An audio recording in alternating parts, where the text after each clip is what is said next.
No to delegate.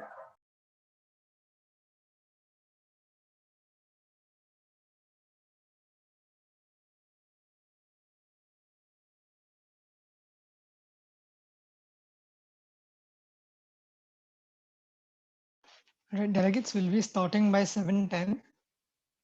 Right.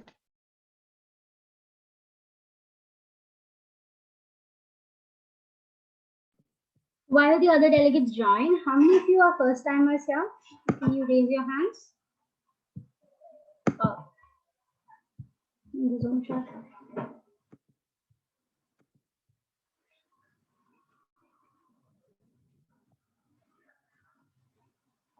Okay, we only have 2 first timers. That's good.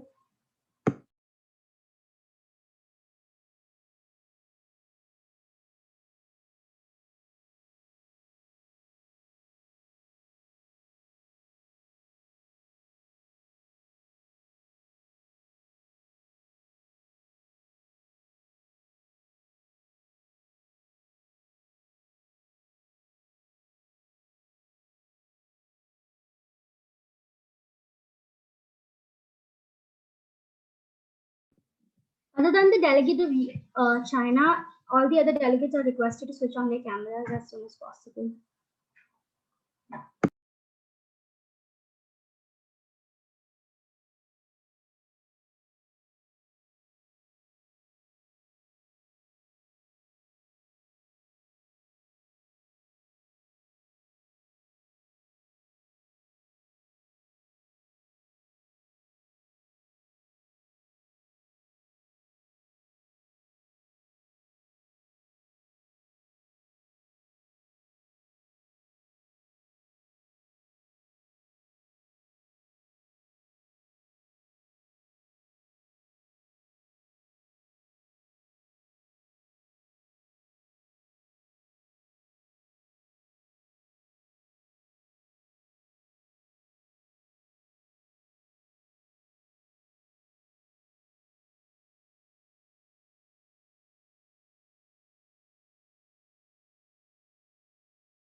Okay, delegates, I think we'll start. If any of your friends are there in this conference who's yet to join, please ask them to join as soon as possible. And the other delegates, please switch on your camera. It's just so that we all can get to know each other well before the conference. This session will also aid in that. So maybe we all can start with introducing ourselves. Delegate of Switzerland, you can go first. Thank you, ma'am. Good evening, everybody. My name is Mahi, and for this conference, I will be representing Switzerland. I'm currently living in Chennai in class 11 over here. Is this the first conference you're attending, or how many conferences have you been to? No, ma'am, it's not my first conference. I do have some experience in the session. That's good. Maybe Delegate of China, you can go next. Good evening, everyone. I'm Anshika and I'm in grade 9th currently. I will be representing China and this is my first conference. Delegate of Bangladesh.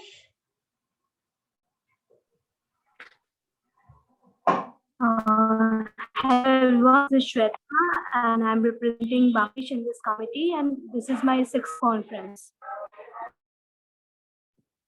Okay, that's great, Delegate of Bangladesh. Any other delegate who would like to volunteer? Maybe Delegate of Qatar?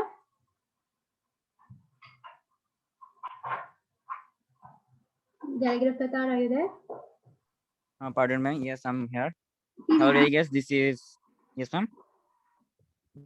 Okay, ma'am. Hello, delegates. This is Asif from Bangladesh, and I will be representing Qatar. Hope to have a great journey with you and gain a lot of experience. Thank you. Okay. Delegate of Iraq?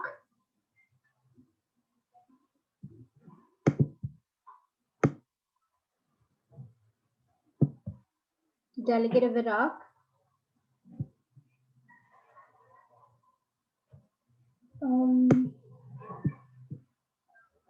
Okay.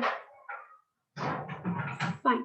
I guess the delegate of Iraq has some connectivity issues. Delegate of Indonesia, can you introduce yourself? Hi everyone, my name is Ruby and I will be representing Indonesia in this committee and I'm looking forward for insightful conference with you all. Okay. There are two participants in this meeting named after Bharat. Sorry, India. So did you both receive the allocation as the delegate of India or? Yeah, sorry, I had some net issue. So I will introduce myself first. My name is Abhigyan Shaurya. I'm a third year electronics engineer studying undergrad, and I am representing India, and it is my 15th conference in MUN. Thank you. The delegate of Iraq has just sent in her introduction, so I'll just be reading it out. Greetings to everyone. This is Sarakshi. I'm going to represent Iraq, and I currently live in New Delhi. And apologies. Okay, yeah, fine. She's not at home, so she's not able to speak. India, Bharat, delegate. Are you the delegate of India, or is that?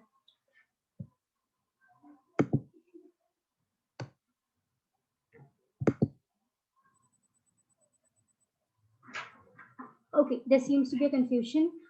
No problem. We'll start off the session. Vedant sir. Let's introduce us as well. My name is Vedant. I'm in my second year of BBA right now. I'm in NMIMS University. This is my 13th. I've been to 13 conferences as a delegate, and this is my third time chairing. Let's have fruitful debate. Okay. So hi everyone. My name is Simran. I'm in grade 11 right now. This is my first conference which I'll be chairing. So this is a new experience for me. And yes, let's all hope we have an amazing conference. And yeah. So we'll start off with some basic ROPs. What we're planning to cover in this session is we're planning to tell you how the conference will go from base. And then we'll be telling you what all are the things we expect in your position paper and how do you go about forming the blocks in your resolution papers. So Vedant sir will be taking from here. Sir? All right, delegates, whoever don't have their cameras on, I've heard quite a few of you speak, so I don't believe we got many issues with that. Right, I want everyone's cameras on. I am not going to be talking to a committee of blank screens. All right, even on the day of the MUN, even today, I need your cameras on. Delegate of India, delegate of Iraq, delegate of Bangladesh, delegate of Qatar, all of you have spoken, delegate of Indonesia. Your network cannot be that bad that you're unable to switch on your camera at all. Right, I want everyone's cameras on. I'm not starting before that. Yeah, so actually, camera, by making the camera out, will consume a lot of data, which we will cost actually. Right, delegate, but on the day of the conference, I will need you to have your camera on. Yes, sure. Yeah, hi Vedant. Am I audible? Yes, delegate. Yeah, I want to ask that Yes. what is going on today? The purpose This of is the just a session. general ROP and training session. Right. So we'll be talking about what we expect in the position paper, what kind of procedure we're going to be following in committee and all of that. Okay, okay. Thank you. Delegate, what is your allocation? Is it India or have you named yourself India because of another reason? No, Delegate, I have registered for India. and was India the country that was allocated to you via the allocation email sent? I don't know. Could you please, can I please have your name, delegate? Manas Haldar. Pardon me, delegate. Could you please repeat? Manas Haldar. Okay. I'll just let you know your allocation. Yeah, give me a minute. Yeah. Delegates, I still see only one delegate having their camera on. I've heard two delegates who stated their reasons for not switching them on. There are quite a few of you who still do not have your cameras on, and you've stated no reason for that.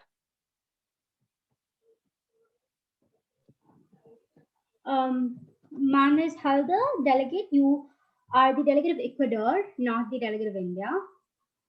So please. Sorry, pardon. You're the delegate of Ecuador, not the delegate of India. You've been allocated the country Ecuador. Okay, thank you. Right, delegate of Thailand, could you introduce yourself, your name, how many MUNs you've been to before this?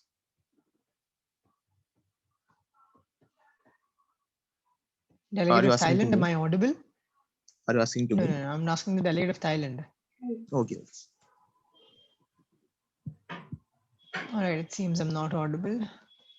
Delegates, I'm giving it off for today, but on the day of the MUN, I want everyone's cameras on, right? Fine. So the ROP we'll be following is the UNA USA ROP. A show of hands, can everyone tell me who all have been who have ever seen this ROP before or not? All right, delegates who've never been part of such an ROP, please raise your hands. All right, except for those who are first timers.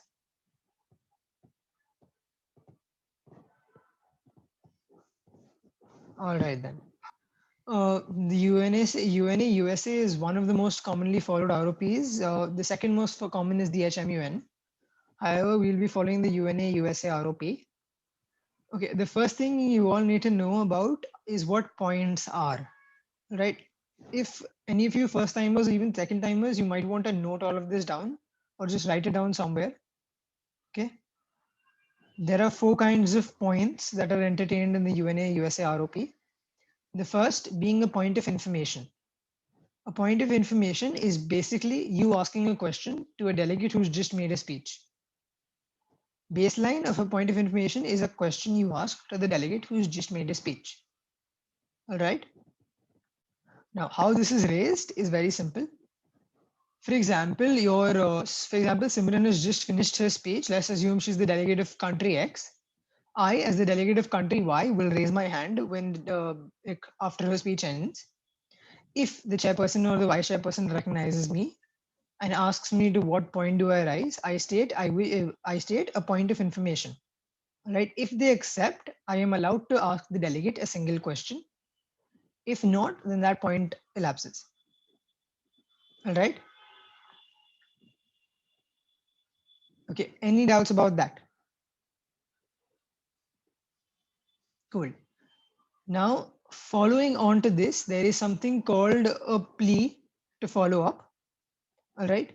This is essentially you after receiving the answer to your first question, asking if you may ask another question. Now, this is usually not very preferred, but at times the chairs might allow this. All right. That is usually in the case when we feel that there might be something better that you could have asked, or that you might have just hit a nerve that could excavate a lot more. Cool. So when after your point is over, your question has been answered, you raise your hand again. If the chair recognizes you again, you can request a plea to follow up. All right. All right. Moving on, the second point is a point of personal privilege. All right, this is when you're experiencing some kind of personal discomfort, which is impairing your ability to participate in the committee. All right. Now, this is the only point out of the four which is allowed to interrupt a speaker. All right. And even then, you're allowed to interrupt if the speaker is inaudible. That is either he's too loud, too fast, too slow, too soft, all of that. So if you're unable to hear them, that is the only time when you're allowed to interrupt a speaker through a point of personal privilege. What other this actually this actually also considers things that if you were in an actual live committee, like a physical committee, it would have been things of you feeling too hot, too cold. That, however, will not be part of you because you're sitting in your own room, sitting in at your own houses. That is up to you how hot or how cold you feel. That depends on you. All right. So also, if you wish to use the washroom, I've seen many delegates raising a point of personal privilege. Do not do that. Just put it down in the chat that you need to use the restroom to either of the chair or the vice chair person, and you can then switch off your camera and go to the washroom if you need to. All right. Do not interrupt committee for that. Any doubts about this? All right. The third point is a point of order. A point of order is essentially raised when during the discussion of any matter, there is some kind of improper parliamentary procedure. Okay, a point of order is supposed to be immediately decided upon. All right, and that is for parliamentary procedure. For example, the delegate. All right, yeah.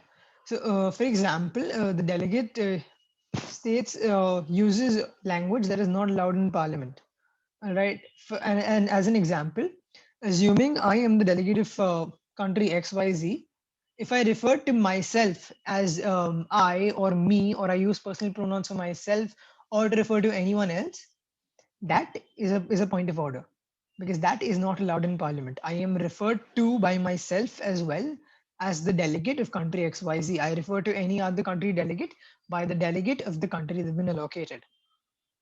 So that is an example of a point of order. I can raise, if someone else can raise a point of order on this and state that that there's parliamentary error because I am not allowed to use personal pronouns. All right. Another thing point of orders also covers is factual inaccuracies. All right. So as an example, a delegate comes up and states that Pondicherry is the capital of India in their speech. Right. They state this clearly. That is logically and that's actually factually inaccurate. It's a factual fallacy. I can raise a point of order on this. All right. However, one thing this does not cover is someone's believing something. All right. I can state that I believe that Switzerland is not part of the EU. If I state I believe this, that is not a factual error at all because it's my belief. I'm not claiming, I'm not stating, I'm not unequivocally stating anything. As long as you use the word believe, that is not a point of order. You cannot raise a point of order on a belief. Right? But if you do not state that you believe something and then it's false, then a point of order can and should be raised on that. All right. Okay, moving on. The fourth point of order is a point of parliamentary inquiry. When the floor is open, a delegate can raise to a point of parliamentary inquiry to ask the EB a question regarding to the ROP. Right, this also is not allowed to interrupt a speaker. Okay, in case you have delegate of Switzerland, to what point do you rise? Just a point of parliamentary inquiry, actually. All right. I needed a clarification regarding the point of order, Chair. If I'm not wrong, Yes. this is also applied when there's a deviation in terms of procedure made by the dais or the executive board, right? I thought that was. Yes, I did state that, right? Parliamentary procedure is not followed. All right, my That a apologies. deviation in procedure will fall under Right, that. my apologies, because I It completely slipped. No, my it's good. It's good. At least there's one question. Thank you. All right, delegates, are there any other doubts? Is everyone else crystal clear with the points, the 4 points that I've stated? First timers, please pay close attention to the session because it will be really helpful for you all. And if you have any doubts, please feel free to ask us right now because this is the best platform you're getting. Vedant, can you explain again?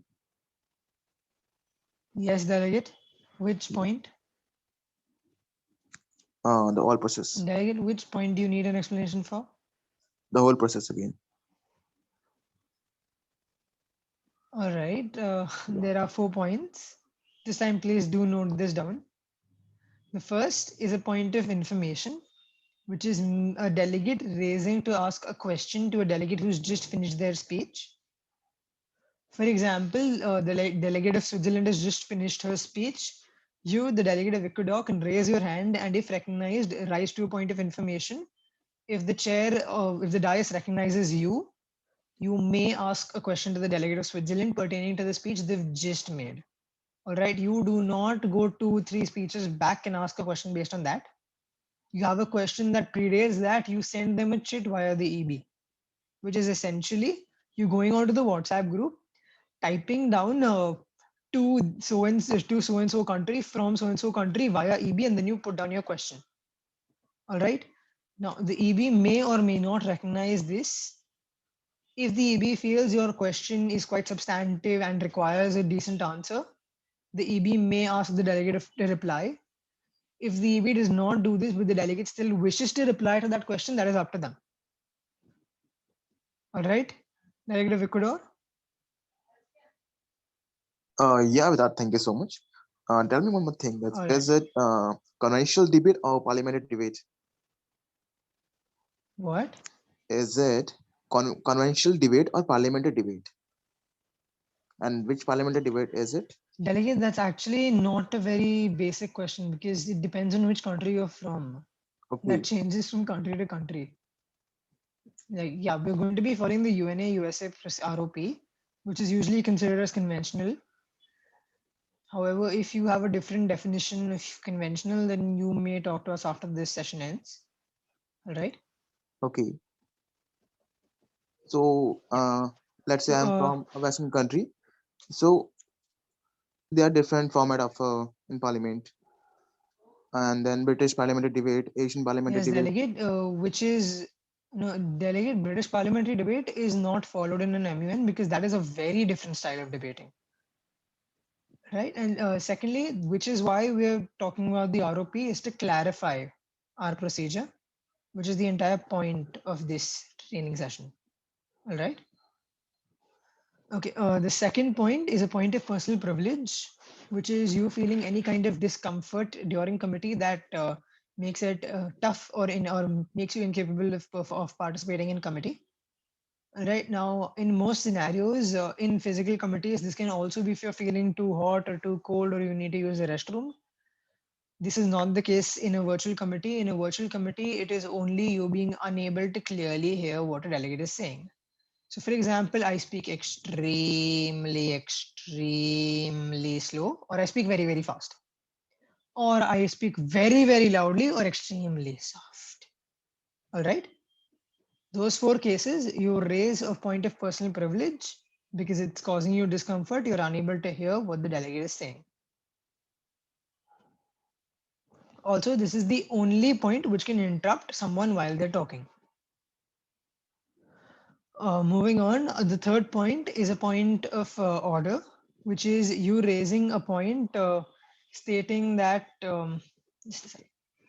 Yeah, you're raising a point when you feel there's some kind of parliamentary procedure inaccuracy, right? We're not following the correct ROP, we're deviating from the ROP. And the second scenario is when someone in their speech has made a factual inaccuracy.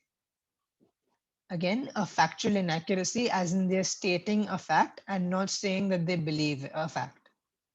There's a difference between the two. Do keep that in mind.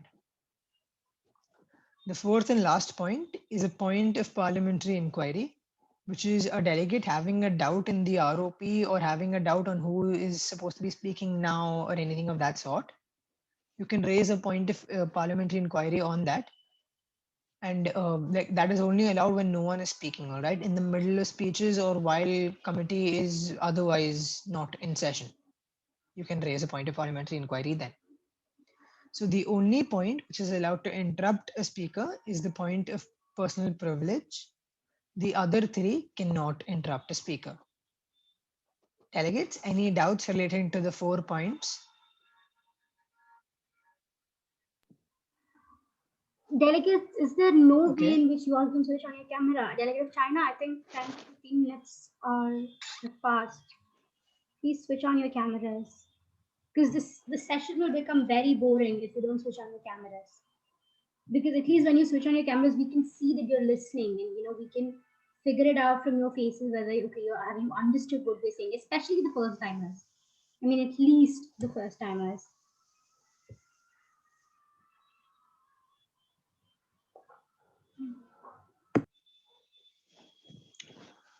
Okay. That brings us to the end of the 4 points. Next, we'll be moving on to motions. So what a motion is essentially a suggestion of some sort by a delegate to the dais. Now, what a motion requires initially is a second, which is support from another delegate. If there is no seconds when we ask for them, that motion is not voted upon at all. All right. Another thing a motion requires, other than a second, is an opposition. Okay. Example, the delegate of, all right, the co-chair essentially, if imagining she's a delegate, she raises a motion to enter into a moderated caucus, which I will explain later, on a certain topic for a certain time period. If there is a second to that motion, we may move into voting, but before that, before we ask for voting, we will also be asking for any oppositions. If there is no opposition to a motion, that motion passes automatically without going into informal voting. All right. So seconds needed for the motion to even be considered in committee, and oppose needed if the motion has to be voted upon. All right. Any doubts about that? About what a second or an opposing is? All right. Right. So the first motion that is expected is a motion to begin committee or to start committee. All right. Even yeah, we will be requiring this because this is UNA USA. Without that being your first motion, the committee does not start.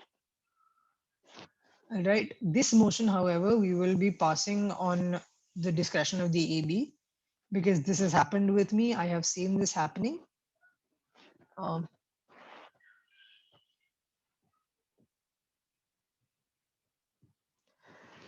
Delegate of India, that is not my discretion right now because you'll have to speak to the Secretary General for that. Right. However, okay, moving on. Yes, the second motion that this committee will require is a motion to set the agenda. Now, does everyone know what the motion for this, what the agenda for this committee is? Yes, sir. All right, Delegate of Ecuador, what is the agenda for this committee?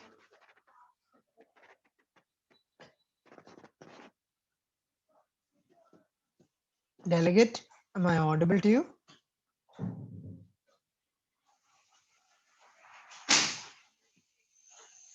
Delegate of Ecuador?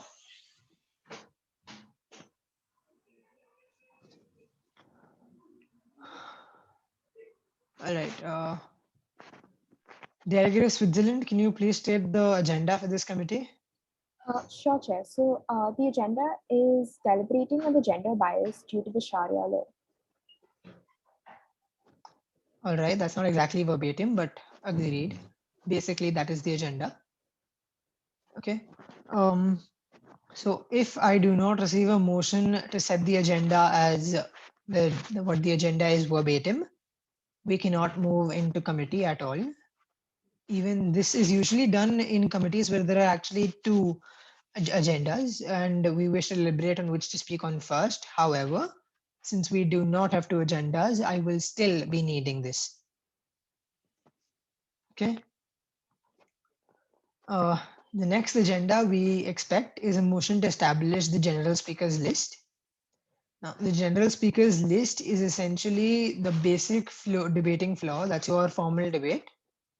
All right, this is open throughout the discussion of our agenda. Okay, if like no other motion or any other medium of debate will close the general speakers list, that does not happen. It basically overlaps it. All right. So if your country is in queue to speak on the list, but another medium of debating is opened, your country will remain in the same position that it was on the list after we return to the GSL again.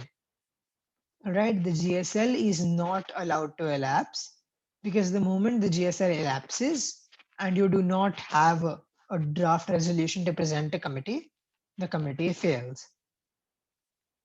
Okay. Now, a GSL is usually of 90 seconds. All right, you get 90 seconds on the clock to speak in a GSL.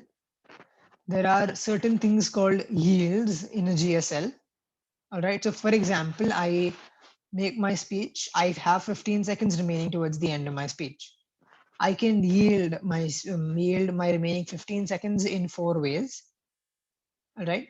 The first is a yielding to questions, which is essentially you allowing other delegates to ask you a point of information on the speech you've just made. The second is a yielding to comments. This I prefer you not do because this brings no kind of illumination to the committee at all. It is preferred you do not do this. All right, yielding to comments is essentially other delegates being allowed to raise their hand if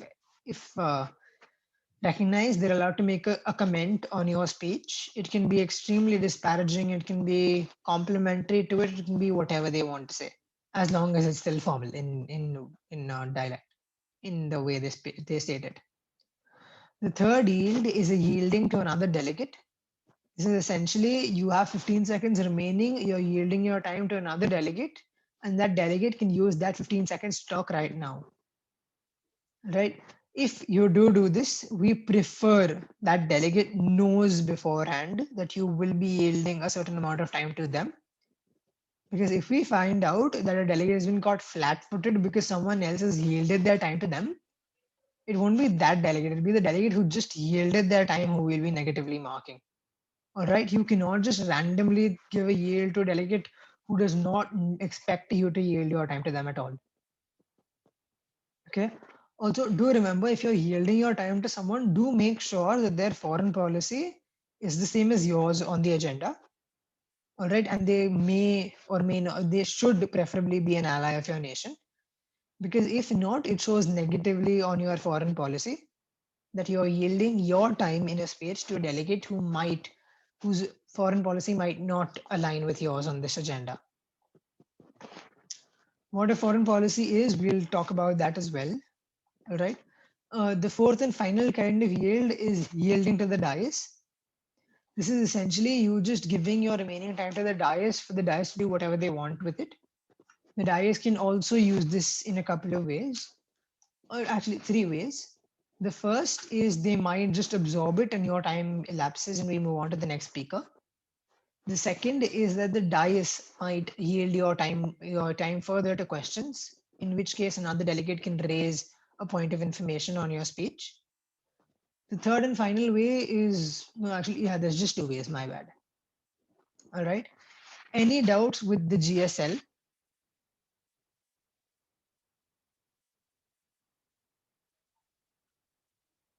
Yes, delegate of China.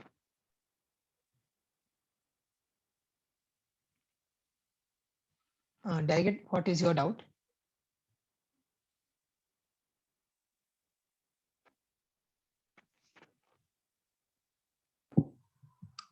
Delegate of China, we can't hear you. If it's a mic problem, please put a message in the chat box.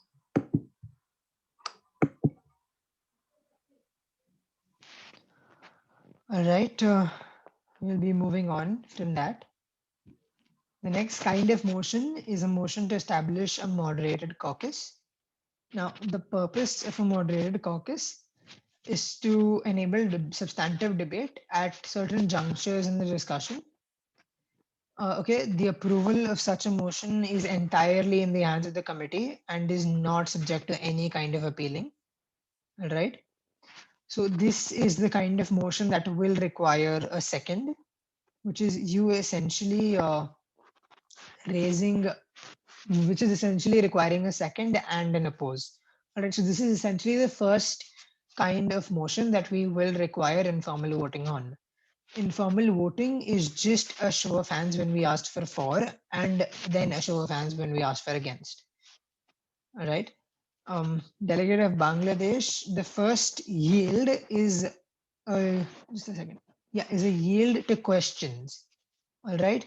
You yielding your time to the remaining time on your clock to questions, under which other delegates may raise their hand, and yeah, all right, good. Okay, now a moderated caucus, just a second, delegate. All right, delegate, just give me a second. Okay, where was I? All right, yes. Now, a moderated caucus is essentially you breaking down the main agenda into a subtopic and picking that up as something of discussion. All right. Now, this can be, for example, for our committee, a moderated caucus might just be you wishing to discuss the gender bias in a specific country that follows the Sharia law or a specific country that does not follow the Sharia law. That is also a moderated caucus topic. All right. Now, this, as the vice chair has shown, is the verbatim that we expect to be followed for a moderated caucus, which is when you raise your hand and when you're asked to what motion do you rise, delegate, you state that you wish to enter a motion to open a moderated caucus with an individual speaker time of dash minutes and a total speaker time of dash minutes on the topic, and then you state your topic.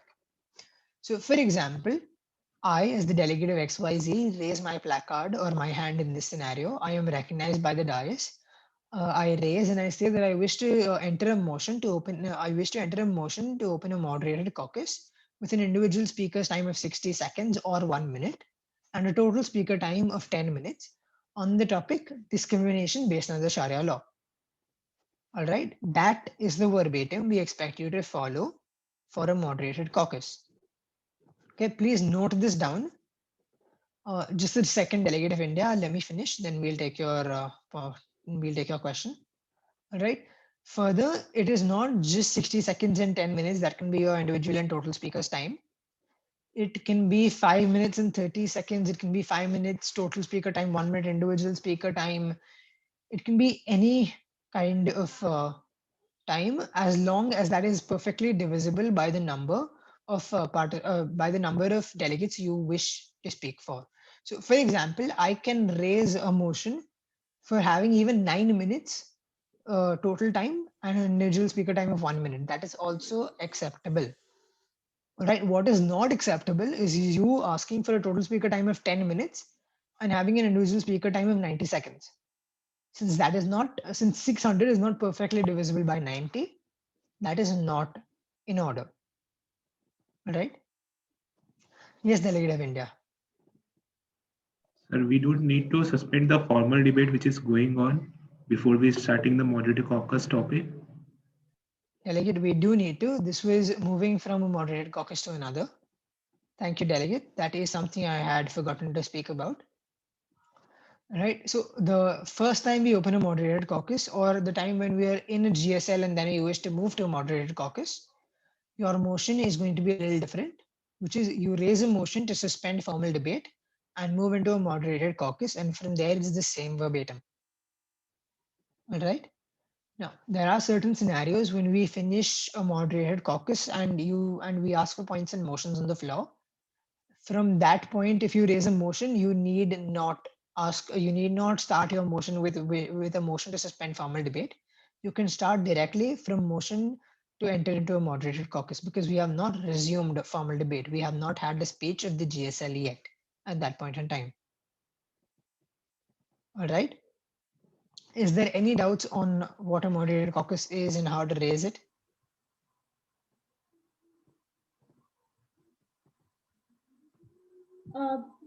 Wait, answer just a minute. Addressing the delegate of China's query, this is the verbatim for setting the agenda. And this is the verbatim for opening GSL. If the delegates wish, I can share this document with you, just for reference. All right, as there are no doubts based on what a moderated caucus is, I'll be moving to what an unmoderated caucus is. Right, an unmoderated caucus is essentially informal discussion amongst delegates. It has no basic procedural rules. In a physical committee, this is usually used by delegates to move around, talk to other delegates while working on working papers or resolutions. All right, this does not, the verbatim for this is essentially as shown on the screen, which is a motion, if we're in GSL, then to move, then a motion to suspend formal debate and move into a moderated caucus for a total time period of dash minutes, up to a maximum of 20 minutes. All right. If we're not in a GSL and we've just finished a moderated caucus, then the motion is motion to enter into an unmoderated caucus for a total time period of dash minutes. The total time, the maximum time again being 20 minutes. All right. This is essentially used for you to roam around in actual committee, you wanting to lobby with other delegates, talking to them, discussing certain things with them. During that point in time, the chairs or the dais is assumed to be not part of the committee because we are not listening to what you're saying. All right. So anything you say then is only heard by the other delegates and not the dais. Even then, we would prefer you not use language that is derogatory in nature. All right, we would prefer you stick to decent language, even if it may not be parliamentary. Right? Now, there is something called as a motion to extend an unmoderated caucus. This is essentially after a moderated caucus elapses and we ask for points or motions on the floor, you are allowed to raise another motion to extend an unmoderated caucus for a certain time period.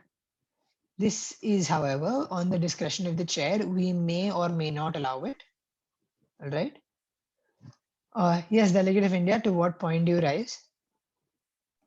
Sir, is the word terrorist is allowed in the committee? No, Delegate, terrorist is not a word that the UN actually agrees with. The correct term will be extremist. All right, the extremist is a verb, is the word that the UN recognizes and not the word terrorist. All right. Now, the next motion is a motion to suspend a session. All right, when we're in a formal debate, a delegate may raise a motion to suspend or adjourn the committee. This is used temporarily to suspend debate. All right. Again, this will require voting. This is usually raised when the committee is supposed to break for lunch or for high tea or any kind of break that is given as per the timetable. Right, as per the itinerary. If such a break is there, this is when you raise such a motion, right, which is a motion to adjourn or suspend committee. Right. Is there any doubts till now in anything I've spoken? So I have a question. Yes, Delegate of Bangladesh. Sir, while raising the motion for opening the GSL, we don't have to mention the timing and total time and the each speaker's time. No, Delegate, the GSL does not have a total time. The total time for a GSL is essentially from the point we start formal debate till the time we finish committee, till we adjourn committee for the day. That is the timing for the GSL, right? As for individual speaker time, we have a 90-second individual speaker time, which is already a default. right, which is not allowed to be changed. All right, so you will not be required to talk about a total speaker time or an individual speaker time for the GSL. Okay, sir. Are Thank there you. any other questions about what I've spoken till now? How much default time we had set for the GSL? 90 seconds, sir. Sir, if we could increase with 120, because we know that 90 seconds is very less to express our words in proper verbatim. Delegate, then that will have to be a motion you raise before, or like when you are raising a motion to open the GSL. At that point, you may raise a motion to adjust the time to 120 seconds per speaker. That will, however, requires a majority to pass. All right. Okay. Okay, the next is a motion for resumption of debate, which is after we finish our break or after a motion to suspend the session is complete. All right. This usually does not have a very crisp verbatim and is changed depending on committee to committee and nation to nation as well. You just need to come in when you are addressed by the executive board. You are supposed to raise a motion to resume debate. That's it. Right. This, however, does not require a majority to pass. Okay. Now, there is something called a right to reply, which is quite important. Just a second. Yes, delegate of United Kingdom, if you finish your speech before the total allotted time of the GSL, you are required to yield your time in some or the other way. All right. All right. Yeah. So next is a right to reply, which is essentially when a nation has made a comment, another delegate in their speech has made a comment on something by your nation, or is trying to poke at something your nation did or something of that sort. All right, it might be offensive to your country. It might infringe on your country's sovereignty. Anything of that sort. You can raise a right to reply. All right. This cannot interrupt a speaker. All right, and you can, like, if we ask for and this can only be actually, yes, this requires the executive board to accept it. If we accept it, you're allowed to make a right to reply. All right. Example, delegate of XYZ has made a statement that states that delegate of ABC represents a country that the UN does not believe in. Now that if the UN does believe in that country and does accept them as a member of the United Nations, is A, a factual inaccuracy, and B, offensive to the sovereignty of the nation. You can either raise a point of order or a right to reply. All right.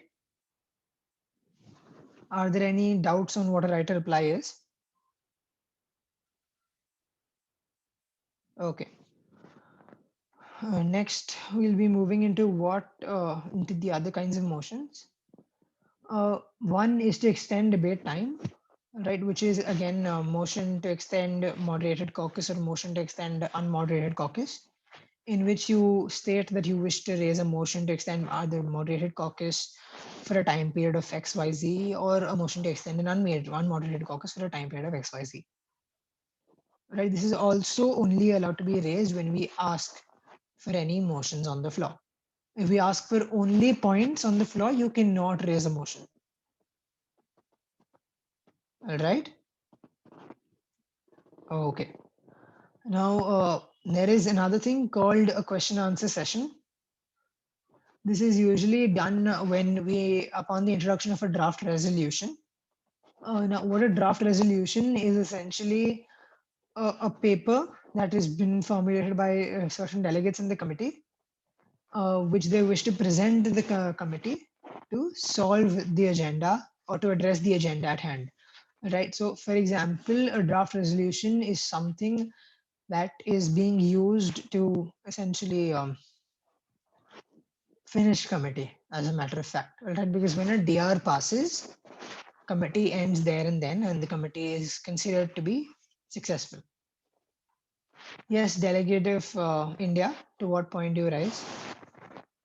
So actually, this committee is one-day committee. So it's become very hectic, sir, for making a draft resolution in one day committee as well as debate on the discussion that is ongoing. So if you could coincide it with the working paper or each individual position paper as you are expecting from us.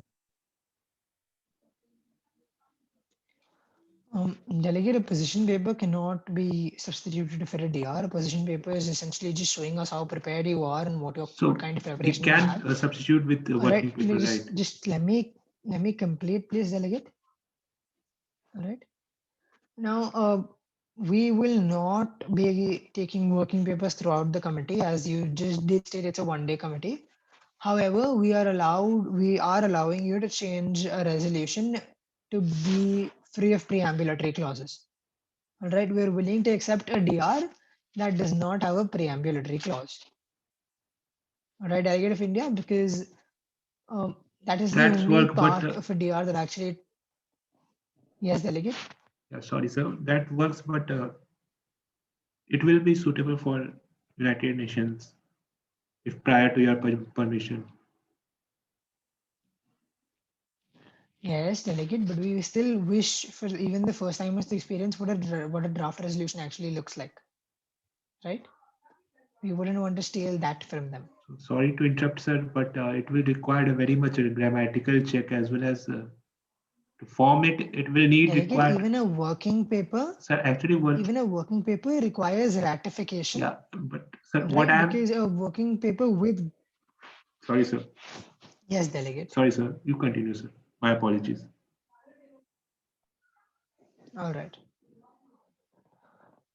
Okay, a resolution is a formal document, right? This is a method through which you propose all the solutions that have been discussed in committee. Okay, however, matter of fact means a resolution can only have statements in the solutions that have been spoken about in committee, right? Something that you did not raise in committee or was not sent to the chair as a chit cannot be put into your resolution. All right, no matter how important it may be, if it has not been spoken about in committee, and we find that in a draft resolution, your resolution is scrapped. So right? That's what I am saying, sir. If you could allow me to make some points regarding to that. Delegate, what is your question? Sir, I want to just make some point if you could allow regarding resolution. Delegate, what do you... Sir, I just want to say something regarding the resolution. If you could allow me to speak. All right. Yeah, so actually resolutions are required, sir, group discussion. So in the one-day committee, I don't think, sir, we could connect each and every one individually and jot all their point into one particular piece of paper. So it will require at least minimum 3 to 4 hours to discuss properly and come into the common consensus, as there are many new delegates and we are not knowing each other since long means individually, so it will be very hectic. So if we could, by considering these facts and point, if you could shift the resolution paper into the working paper, because it will be much suitable in much easier way to present at considering this point that I have been said. Delegate, the dais will talk about this with the secretariat. You will be told what we'll be expecting at least a day prior to your committee. Just to hop in, Chairperson. Fact still remains that, yes. Delegate, all the points you have mentioned are valid, although you can discuss in prior, because of which we've asked you to start forming blocks and start forming WhatsApp groups and add both the all three of the EB members in there, and you can discuss in the group, and you can make a draft of whatever of the actual resolution you're planning, and maybe you can take 20 minutes from the conference in order to format everything and give it a final layout, right? So that is what we usually do for online MUNs, right, Delegate? Delegate of India? Sir, if you could, ma'am, if you could, don't mind, can I say something? Please, delegate, please go ahead. So prior not to knowing each other individually, so it will be look good if we directly DM them regarding resolution or MUN, because it might they get Delegate, take it wrong. delegate, which is the entire point of lobbying, isn't it? Isn't lobbying essentially before committee starts, you talking to other delegates, finding out what kind of what their mindset is regarding their nation's standpoint on this particular agenda, on what kind of more topics they'd like to speak about specifically in committee, right? Isn't that exactly what lobbying is? Right? So lobbying in online simulation, sir, if you could take my experience, it will difficult to get lobby with each other, but as you are suggesting, let us try. Please, delegate. That's what I can say. All delegates are marked for lobbying, and it is highly appreciated that all of you start lobbying, because lobbying is not happening in our group right now, and that is not good. You have to start lobbying. You have to get to know each other. What is your perspective about the agenda? How are the moderated caucus topics you're planning? Now, since most of you, we've conducted a session, you know what a moderated caucus is. So now all of you can start discussing on the potential moderated caucus topics, right? Or it'll be very late for you all, because our conference is in 5 days, to be precise. So you have to start lobbying in. It's perfectly all right to text another delegate and ask if that delegate can you be in my block, if you have the same foreign policies, of course. Yes, Chairperson. All right. Yes, a resolution is the last thing we'll be speaking about. We will also be, I'll be sharing a sample draft resolution with all of you, right? That will show you what operative clauses look like. Just a few things you need to keep in mind about a resolution is that all your operative clauses have to end in a semicolon, right? You're allowed a single full stop in the entire resolution, which is at the end of your last operative clause. Right? So essentially, your resolution is a single extremely long sentence. Okay, I'll be sharing what sample draft resolution looks like in committee today. You can ask me any questions based on that. You can text me at decent hours, which is preferably before 12 and not before and not and after 7:30 in the morning. Between those hours, you can text me, which is 7:30 a.m. to 12 noon or 12 midnight, as a matter of fact. Yes, 12 midnight. I will answer any questions you ask me then. Right? Moving on, that is where we come to the end of the ROP as a whole. Now, our vice chair will be talking about the position paper and what we're expecting in that.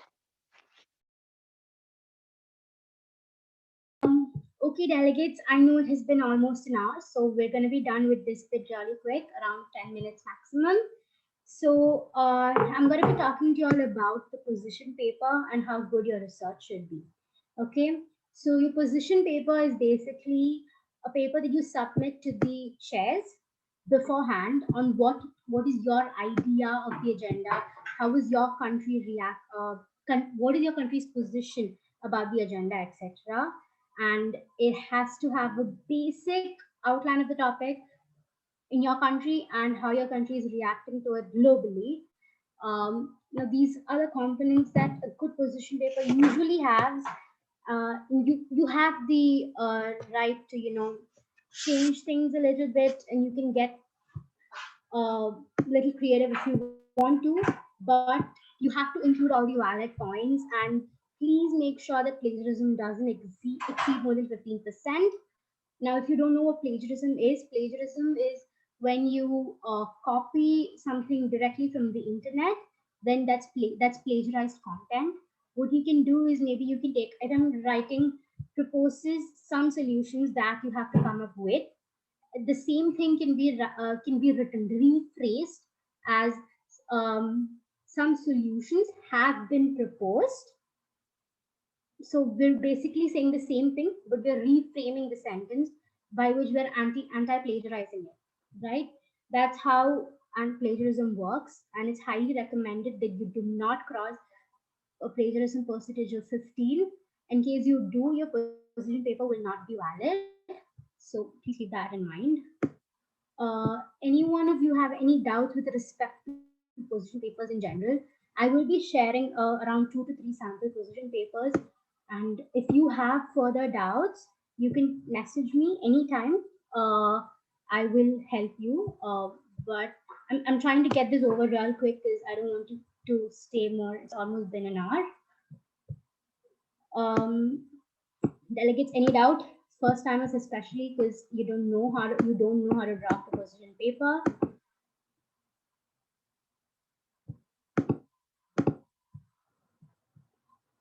Yes, delegate. Delegate of United Kingdom, I can do that. I will be doing that.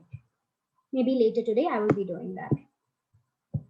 Do not consider this part and this. Okay, you have you can write from 300 words to 1,200 words. That's the word limit we've given you, 300 to 1,200. So you may take your liberty in writing anything between this. I will just display a sample position paper right now. This is position paper written for the United Nations General Assembly First Committee, DISEC, but this is somewhat similar. So your first paragraph will be introduction. That is, how is your country doing with respect to the agenda? Your second paragraph will be the country stance. That is, what is your country doing and what is your country's opinion about the agenda? The third one will be the past actions. That is, what all has your country done with respect to the agenda before this entire conference has happened. Okay. And fourth one will be conclusion. So your conclusion must include around 4 to 5 good solid solutions for with respect to the agenda. And again, how many of these solutions have already been implemented in your country and how many of these solutions will be implemented in your country, right? Delegates, any doubts? Also, since the topic may not directly apply to a few of the nations in committee, which are nations who do not follow Sharia law in any way, in that scenario, your position paper will be based on gender bias faced in your nation and so on. All right. So instead of just keeping it centered around the Sharia law, nations who do not follow Sharia law in any way are supposed to make their position paper revolving around the gender bias as a whole in their nation. And with respect to how do you get content, you can always use UN websites, use reputed websites like Reuters, BBC. Do not consider Wikipedia as a source. Wikipedia is not a source, and any bibliography stated from Wikipedia will not be considered. Again, at the end of your position paper, you have to include a part called bibliography, in which you're literally putting the links from where you've got the content. So as you can see here, the UN Charter, ITU is again a national page. Then you have Reuters here. So CBC News, please use reputed websites and reputed organizations. Do not use Wikipedia or blogs. Any content taken from random blogs will not be accepted, and that doesn't look good on your position paper. Okay, moving ahead to so essentially what reputed sources are is A, Reuters, B, Amnesty International. Okay, Reuters and Amnesty International is gospel. Anything that is stated by them is considered completely true.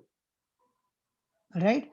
Other than that, what you're also allowed to put down, okay, anything stated by in your national newspaper or your national TV news channel is also considered true because that is a statement by the nation. So, for example, for India, anything shown in DD National as news can be stated by India to be true. Yes, Delegate of India. Can we pass the presidential speech while in the Delegate, we committee? will not hopefully want presidential statements because why would you want to change your foreign policy in committee? Yes. Delegate only in a situation where you are in like a position where you have no other option. Will we, as the executive board, allow you to submit a presidential statement? Actually, see, my matter of fact remains that there is no such thing as us allowing it. If you raise a presidential statement, we have to agree with it. We have to allow it to you. However, we wouldn't prefer if you do it unless you want to change the entire stance of your nation on the agenda. Right? For example, if suddenly a nation like, for example, if India, you suddenly wish to repeal Article 15 altogether, that we may allow us. That is a presidential statement because that impacts the committee quite heavily because that changes your entire stance on our agenda. Right. So anything like that, anything you wish to change the entirety of your foreign policy in regards to the agenda, we would prefer if you raise it only then and not otherwise. Like we have no option but to allow it if you do raise it, but we would prefer you not to do that. Yes, thank you. Okay, so moving on to the last bit of research, this is just a few tips I am giving you as your vice chairperson, so will the chairperson give. And that is, you should have a good solid research on what your country has done, what your country has done before, and what your country has not done. What I personally do is I also keep a base research on the other countries in my nation in case I want to raise a challenge. Now, if you don't know what challenges are something in which my I challenge another nation. Just a minute, delegates.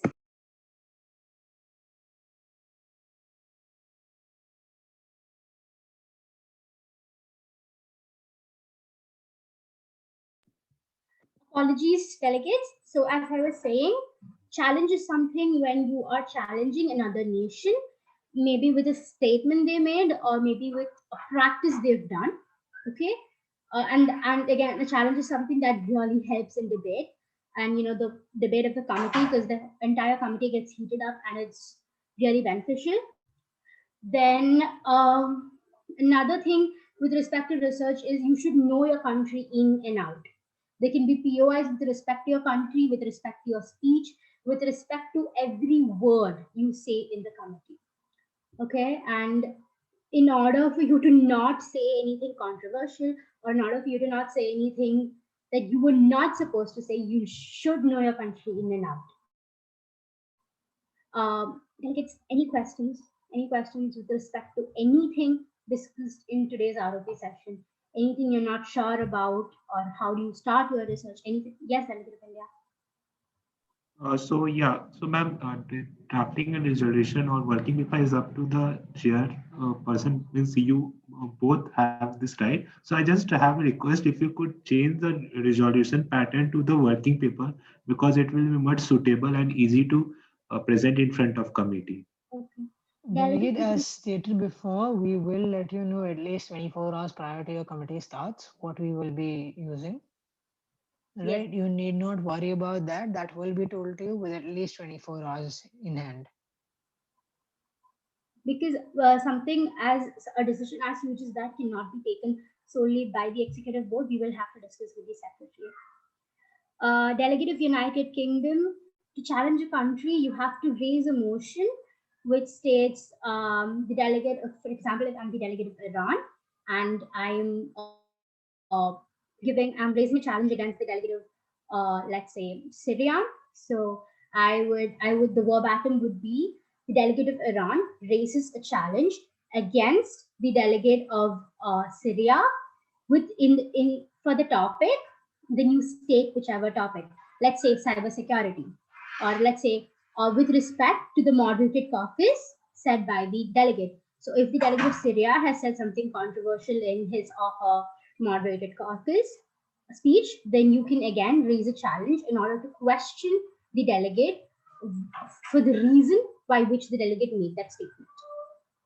Also, please do keep in mind, I've seen this happen and that was extremely hilarious according to me. do not raise a challenge against a nation that your nation does not consider as a nation. Yeah. All right. So if you're, for example, if you're South Korea, do not, under any circumstance, raise a motion to challenge the delegate of the Democratic People's Republic of Korea, because according to your nation, it doesn't exist. Right? No delegate of Indonesia. There is no specific time that you have to give for a challenge. That is already predetermined. Every challenge has a fixed amount of time that is predetermined for all challenges, as a matter of fact. And okay? So, again, delegates, any and all challenges you raise will not be accepted. The executive board will be looking into time constraints, and again, we will decide if or if not to allow the challenge.